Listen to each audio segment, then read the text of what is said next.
My name is David, and I never believed in horror stories until I lived one. The events of last year still haunt me, a nightmare etched in reality. It all started when I moved into an old house on the outskirts of Ravenwood. The place was cheap, and I was desperate for a new start. But sometimes, you get more than you bargained for. The first night was quiet, almost too quiet. As I lay in bed, I heard faint creaking noises. I brushed it off as the house settled, but deep down, a sense of dread began to creep in. Around midnight, I heard a loud bang from the basement. My heart raced as I grabbed a flashlight and headed downstairs. The air grew colder with each step, and the silence was oppressive. In the basement, I found an old, locked trunk. The banging had stopped, but the silence felt even more terrifying. I could hear my own heartbeat echoing in the dark. As I pried open the trunk, a foul smell hit me. Inside were old photographs, yellowed with age. Each photo showed different families, all with expressions of pure terror. Then, the lights flickered, and I heard a whisper behind me.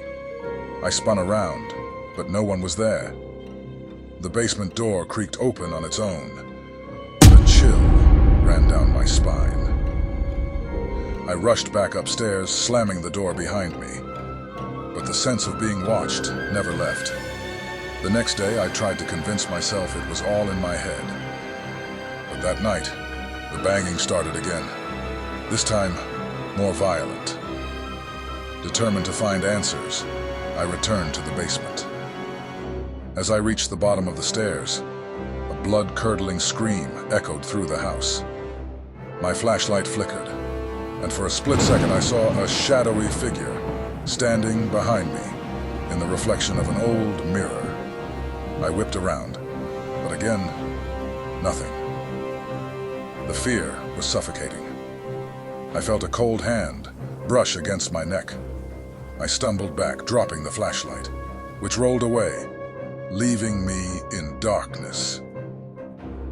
Panicked and disoriented, I fumbled in the dark, trying to find the flashlight. The basement felt like it was closing in on me, the walls breathing with malevolent intent. When I finally found the flashlight, I noticed something new, a hidden door behind the trunk. It had been obscured by shadows before. With trembling hands, I opened it, revealing a narrow, winding staircase descending into further darkness. As I descended the stairs, the air grew colder, and the smell of decay intensified. At the bottom, I found a small, hidden chamber. The walls were covered in bloodstains and strange symbols. In the center of the room lay a tattered diary. The diary belonged to Samuel, the previous owner.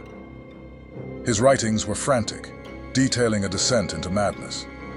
He spoke of voices, shadowy figures, and the house demanding sacrifices. My blood ran cold as I read his final entry. The house demands blood.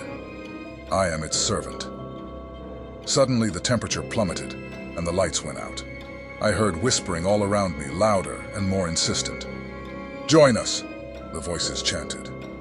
The air felt thick and oppressive, pressing down on me. I tried to escape, but the door slammed shut. I was trapped. I felt something cold and wet grab my ankle.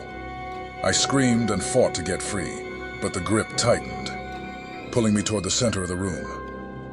Panicked and disoriented, I fumbled in the dark.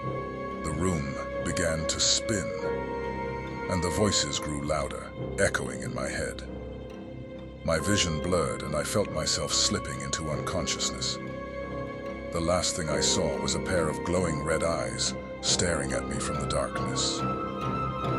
When I woke up, I was lying in the middle of the living room, the morning light filtering through the windows. The house was silent, but the sense of dread lingered. I knew I had to leave,